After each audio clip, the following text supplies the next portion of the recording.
एक समय की बात है, एक राजा किसी राज्य में राज्य किया करता था। राजा के 3 रानियां थीं,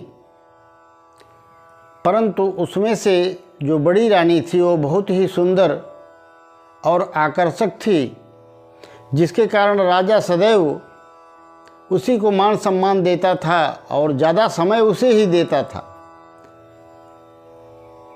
मझली रानी जो थी, इससे ऊब करके उसने दरबारियों से, सैनिकों से अपना अलग संबंध बना लिया था, जिससे उसका काम चल जाया करता था। वह राजा से वफादारी करना छोड़ दिया था। परंतु जो तीसरी रानी थी, वह राजा के प्रति समर्पित थी। कम समय देने पर भी, राजा उसकी इज्जत न करने पर भी वह राजा को ही चाहती थी और राजा को उतना ही सम्मान और प्यार देती थी जितना एक पत्नी को देना चाहिए।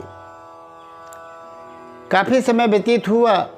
एक दिन उस राजा के दरबार में वहाँ के कुल पुरोहित आए और आते ही छोटी रानी आई और उनका स्वागत किया, बैठने के लिए आसन दिया और पूछे कि राजा कहाँ हैं, तो पता चला वो बड़ी रानी के हरम में हैं।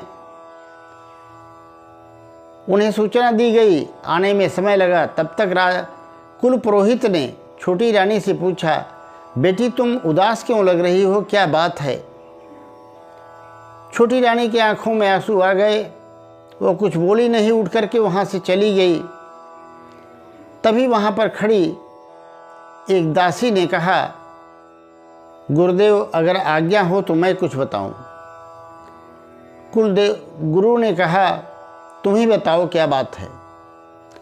उसने सारी बात बता दी कि राजा की 3 रानियां हैं, पर वो बड़ी रानी को ही महत्व अधिक देते हैं, क्योंकि वो अधिक सुंदर हैं, आकर्षक हैं और इसीलिए उनको ज़्यादा समय देते हैं, सम्मान देते हैं, मान देते हैं और बाकी रानियों की तरफ ध्यान नहीं देते।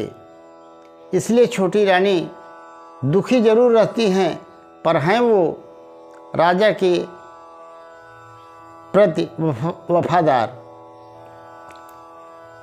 कुलगुरु ने इतनी बात सुन ली। तब तक राजा भी वहाँ आ गए। राजा ने उनको प्रणाम किया, बैठाया आसन पर।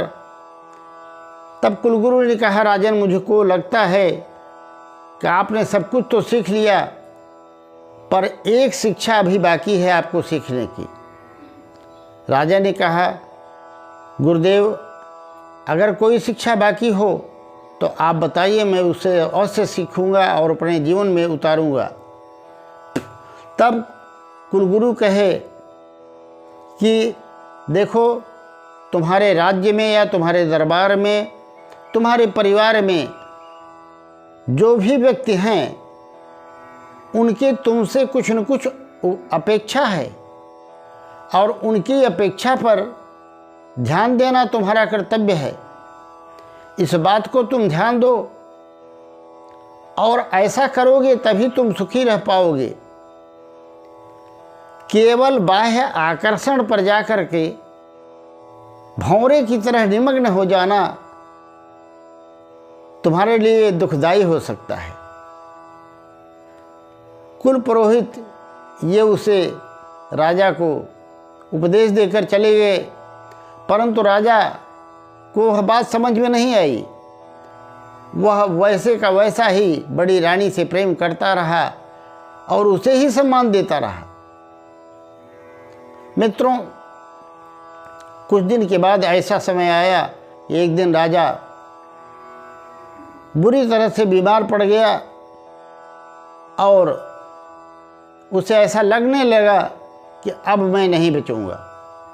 तो उसने बड़ी रानी को बुला करके पूछा कि क्या तुम मेरे साथ चलोगी? बड़ी रानी ने कहा, देखो राजन, मेरी उम्र अभी बहुत है और मैं जीना चाहती हूँ, मैं आपके साथ नहीं जा सकती। राजा निरुत्तर हो गया, उसे बड़ा शॉक लगा, झटका लगा। तब दूसरी रानी को बुलाया और उससे भी यही प्रश्न पूछा, क्या तुम मेरे साथ चलोगी? दूसरी रानी ने कहा, आपके पास जितना समय था सब बड़ी रानी को दे दिया और मुझे कभी पूछे नहीं। आज मरना हुआ तो आप कह रहे हो मेरे साथ चलोगी।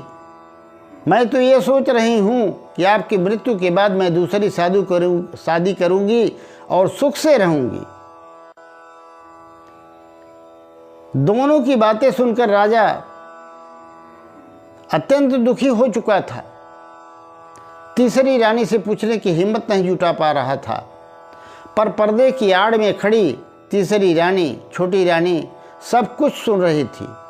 वह राजा के पास आई और हाथ जोड़ करके उससे कहा, राजन, मैं आपकी हूँ और मैं आपके साथ चलने के लिए तैयार हूँ। राजा उसकी बात सुनकर खुश हुए।